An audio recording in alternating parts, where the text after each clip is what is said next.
Você já se sentiu encurralado pelo próprio Deus? Quando Deus cerca você por todos os lados. É sobre esse assunto que eu quero conversar com você no podcast desse momento. HDL Podcast está no ar e você é muito bem-vindo. E é um privilégio ter você aqui com a gente. Então, não vai embora não, porque logo depois da vinheta estaremos de volta. O Salmo 139 é uma das pérolas mais belas do Saltério. É um poema que retrata de maneira eloquente, singular, a verdade de que Deus nos cerca por todos os lados. Ele nos encurrala. Estamos debaixo do seu olhar, do seu conhecimento e da sua presença. Por um lado, isso é apavorante, porque o homem não pode fazer nada escondido de Deus. Por outro lado, isso é absolutamente consolador. É saber que você não passa por nenhuma situação da vida sem que Deus esteja aí do seu lado, assistindo você com a sua graça. Deus nos cerca por todos os lados. E este Salmo de Davi vai mostrar isso de maneira prática. Então eu vou ler para esclarecer isso. Dos versos de 1 a 6, Davi descreve a onisciência de Deus.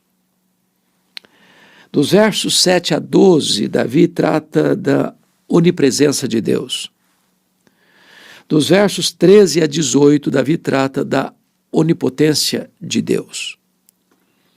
Estamos encurralados pela sua onisciência, pela sua onipresença e pela sua onipotência. Então ele começa assim: Senhor, tu me sondas e me conheces. É uma declaração de que Deus nos conhece e nos sonda. Nos conhece por fora, nos sonda por dentro. Conhece o que está revelado, conhece o que está oculto. Conhece o que todo mundo conhece, conhece o que ninguém mais conhece. Ele tudo vê, ele a tudo sonda. No verso 2 ele diz assim: sabes quando me assento e quando me levanto.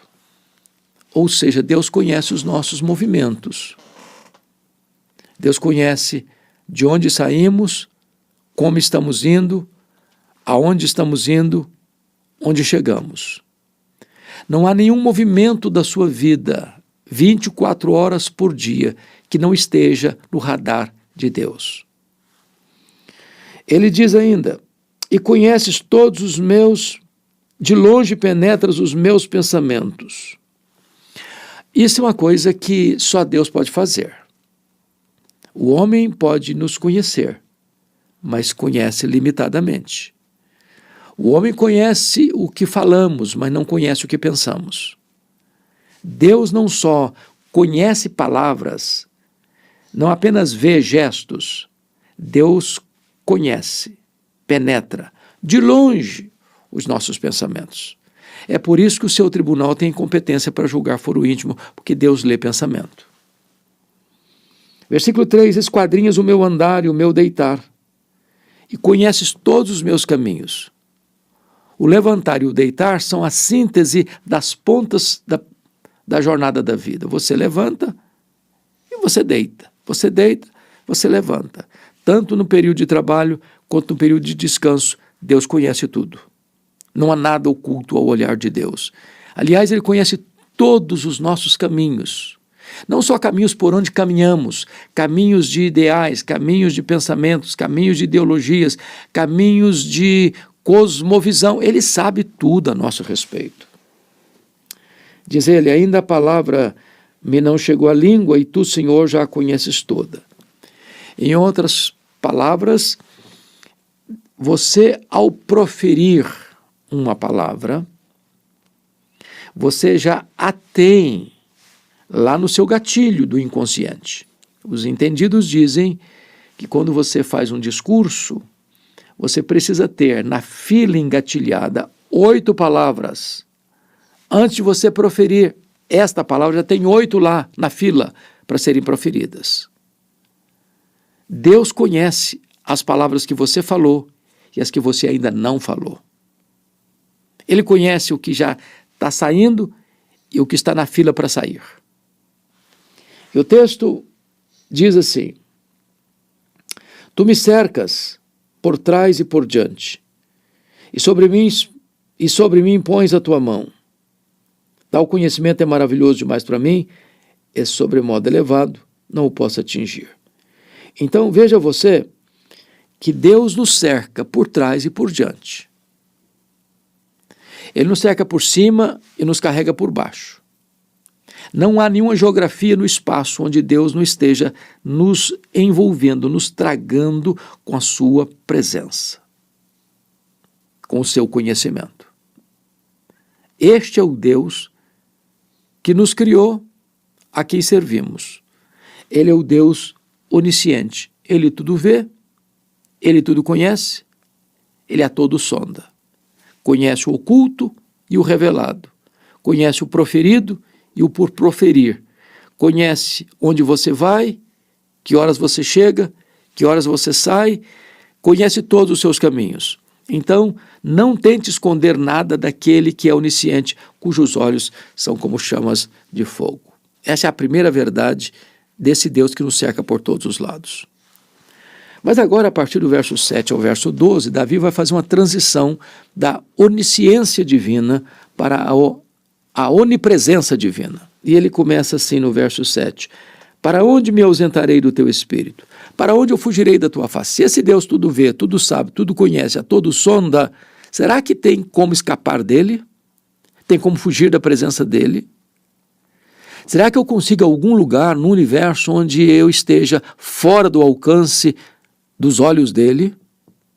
Será que tem uma caverna tão escura? Será que tem uma montanha tão gelada? Será que tem um deserto tão inóspito? Será que tem algum lugar onde eu possa me ausentar da presença dele? E essa é a grande pergunta. Para onde me ausentarei do teu espírito? Para onde fugirei da tua face? E ele cria aqui algumas possibilidades. Se subo aos céus, lá estás. Se faço a minha cama no mais profundo abismo, lá está também. Então ele pega o zênite e ele pega o abismo, o abissal. As camadas abissais lá embaixo. Ele pega a altura mais elevada, os céus, o abismo mais profundo. Deus está lá em cima, Deus está lá embaixo. Não tem como fugir de Deus, nem no céu, nem no abismo. Ele está em ambos ao mesmo tempo. Mas ele prossegue e diz assim: se faço a minha cama no mais profundo abismo, lá estás também. Então, ainda que você tente descansar nos lugares mais profundos da terra, Deus está lá. Versículo 9: se tomo as asas da alvorada e me detenho nos confins dos mares, ainda lá me haverá de guiar a tua mão e a tua destra me susterá. Ou seja, imagine você tomando as asas da alvorada, e fugindo, e voando, e voando, e voando, e voando, a ponto de você chegar lá, nos confins dos mares. Naquela época, ainda não tinha explorado tanto essa questão marítima, nas viagens intercontinentais. Hoje nós sabemos disso.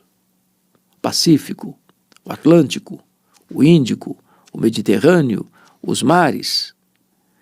Não importa quão longe você tenha ido nas suas viagens marítimas, aos confins dos mares, ainda lá a mão de Deus vai estar do seu lado. Você está encurralado por todos os lados, cercado por todos os lados, pela presença de Deus e pelo conhecimento de Deus. No versículo 11 ele cria uma outra possibilidade. Se eu digo, as trevas com efeito me encobrirão, e a luz ao redor de mim se fará noite, até as próprias trevas não te serão escuras. As trevas e a luz são a mesma coisa. Então ele pensa o seguinte: olha, eu vou me enrolar na escuridão. Eu vou apagar a luz. Vou ficar num quarto escuro. Vou fechar a porta, vou fechar a janela. Eu vou tornar um ambiente tão escuro que ninguém pode ver nada e enxergar nada. E ele vai dizer o seguinte, que para Deus luz e trevas é a mesma coisa. Ele enxerga no escuro, ele enxerga na curva. Não há nada que você possa fazer que esteja fora da presença e do conhecimento de Deus. Na verdade, você e eu estamos encurralados por Deus por todos os lados. Mas agora, ele vai fazer uma outra transição. Já fez a primeira, agora vai fazer a segunda. Ele transicionou da onisciência para onipresença e agora ele vai transicionar da onipresença para onipotência de Deus. No versículo de número 13, ele diz assim: pois tu formaste o meu interior, tu me teceste no seio da minha mãe. E essa ideia aqui de formação e de um tecelão que está lá tecendo é algo tão sublime. Porque na época de Davi não se tinha todo o avanço da ciência, da biologia, como se tem hoje. Hoje você e eu sabemos que o homem é um ser programado geneticamente. Dr. Marshall Nirenberg, foi prêmio Nobel de Biologia, e ele ganhou esse prêmio em virtude de ter descoberto esse fato de que o homem é um ser programado geneticamente. Que nós temos dentro do nosso corpo mais de 60 trilhões de células vivas, cada uma delas contendo 1,70 m de fita DNA, onde estão gravados e computadorizados todos os nossos dados genéticos. Quando você espicha a ficha DNA, a fita DNA do seu corpo, você tem cerca de 102 trilhões de metros de fita DNA, 102 bilhões de quilômetros de fita DNA, dá para dar diversas voltas no sistema planetário. Isso não é obra do acaso, isso não é produto de evolução. Isso é a mão de Deus, conforme Davi, tu formaste o meu interior e me teceste no seio da minha mãe. Como vão formando os órgãos, os olhos, a boca, nariz, os ouvidos, coração, pulmão, os rins, o intestino, o estômago, como vão formando os membros, as pernas, os braços, o cérebro. É uma coisa fascinante. O corpo humano é uma máquina extraordinária.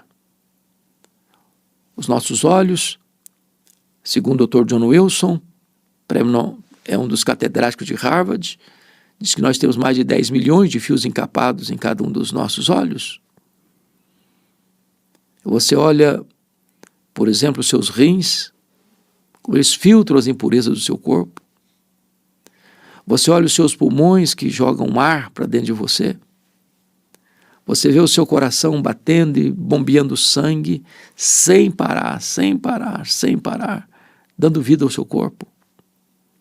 Seu cérebro comanda todo o seu corpo. Isso é uma máquina fascinante, fantástica, fantástica.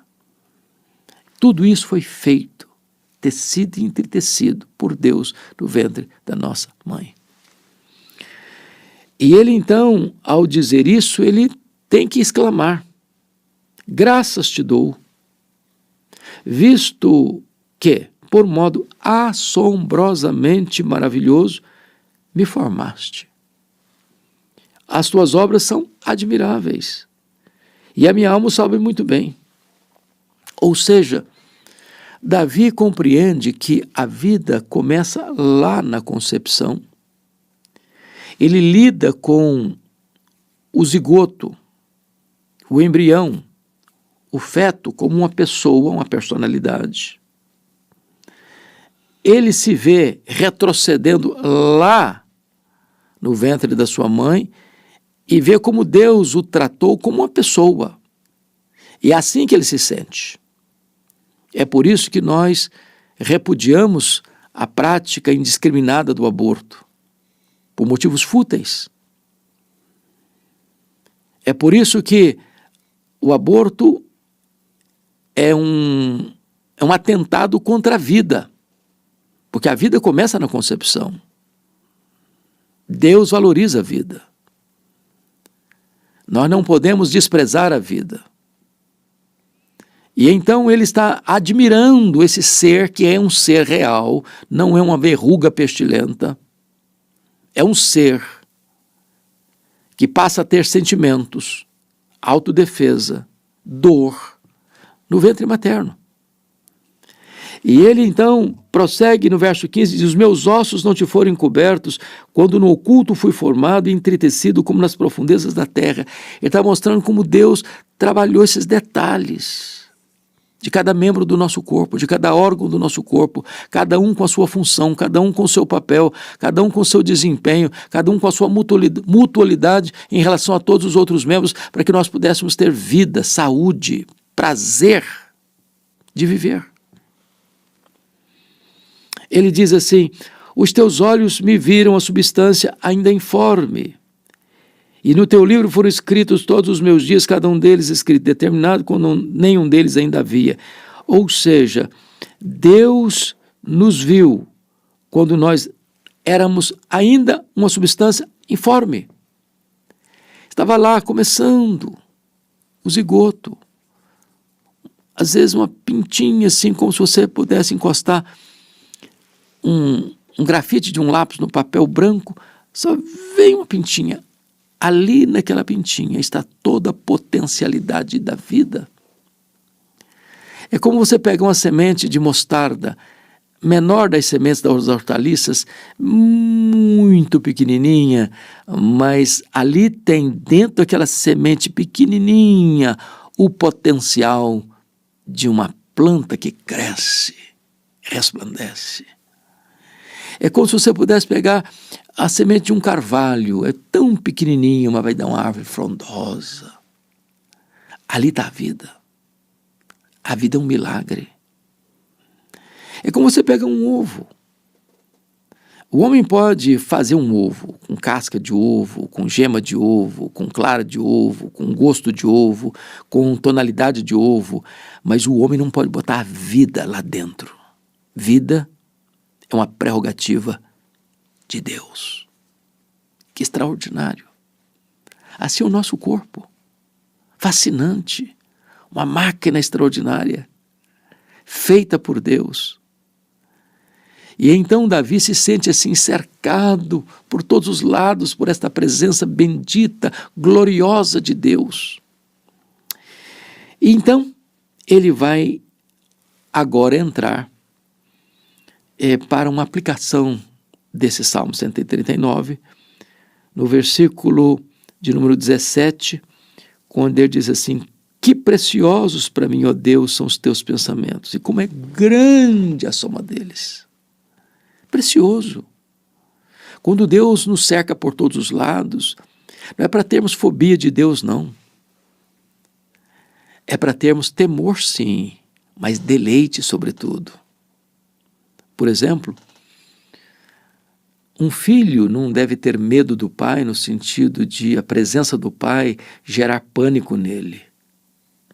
Um filho tem sim respeito pelo seu pai, mas tem deleite e prazer em estar na presença dele.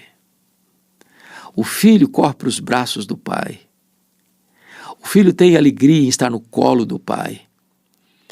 E esse conhecimento de Deus não é para gerar em nós pânico, é para gerar em nós segurança. É por isso que ele nos cerca por todos os lados. E ele, falando dos pensamentos de Deus, tenta quantificar isso quando ele diz assim: se os contasse, excede os grãos de areia, contaria sem jamais chegar ao fim. Os grãos de areia da praia, do deserto, das terras, mundo afora, são incontáveis para o homem. Contaria,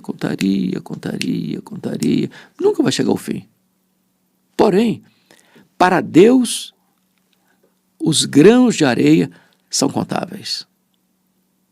As estrelas do firmamento são incontáveis para o homem, mas para Deus, elas são contáveis. o Senhor colocou o nome em cada uma delas, e quando as chama pelo nome, nem uma só delas vem a faltar. Então, ele agora vai tratar da aplicação mais abrangente, dizendo assim no verso 19: Tomara, ó Deus, desses cabos do perverso, apartai-vos de mim, homens de sangue, eles se rebelam insidiosamente contra ti, e como teus inimigos falam malícia. Não aborreço eu, Senhor, os que te aborrecem, e não abomino eu os que contra ti se levantam, aborreço-os com ódio consumado. Para mim são inimigos de fato. O que é que Davi está dizendo? O que Davi está dizendo é que você e eu não podemos ser um ser sem consistência moral. Nós não podemos ter a mesma atitude e reação ao perverso e ao piedoso, ao errado e ao certo, às trevas e à luz, à corrupção e à integridade. Uma pessoa que não reage, não resiste, não combate, não enfrenta o mal, a perversidade, a malignidade, a injustiça, a violência, a roubalheira, a criminalidade, sem pulso. Ele é uma pessoa moralmente desqualificada. Precisamos ter dentro de nós esse senso de aprovar o que é certo e reprovar o que é errado, de amar o que é certo e de aborrecer o que é errado. Nós vivemos numa sociedade de inversão de valores, que aplaude o errado e critica o certo, que chama luz de trevas e trevas de luz. Não, Davi não é esse homem. Ele realmente abomina o que entristece o coração de Deus, o que afronta Deus. Não tem na pauta dele, na agenda dele, nenhuma acolhida, nenhuma aceitação. Mas notem como ele encerra esse salmo. Ele poderia olhar de tamanco alto as outras pessoas, o perverso, e condenar a prática delas. É preciso fazer isso, condenar a prática errada do outro, sim.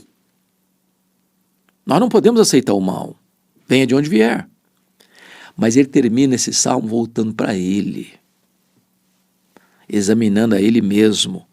Olha como é que ele termina: sonda-me, ó Deus, e conhece o meu coração. Prova-me e conhece os meus pensamentos. Vê se há em mim algum caminho mau e guia-me pelo caminho eterno. A trombeta precisa embocar para dentro de nós mesmos. O juízo começa pela casa de Deus. E na casa de Deus o juízo começa por nós.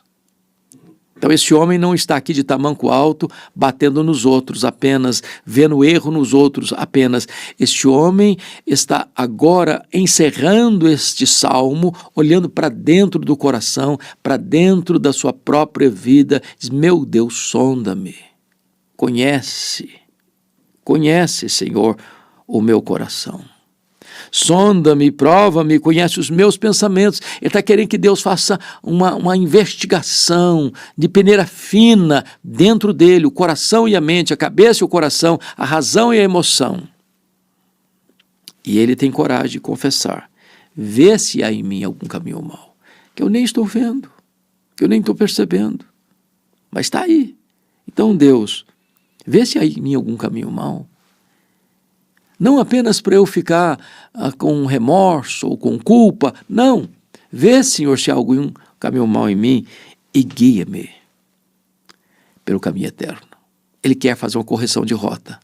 Ele quer andar na verdade, ele quer andar na luz, ele quer andar na piedade, ele quer andar segundo o coração de Deus, para agradar a Deus, uma vez que Deus o cerca por todos os lados, uma vez que ele está encurralado por Deus, ele quer viver de modo digno de Deus.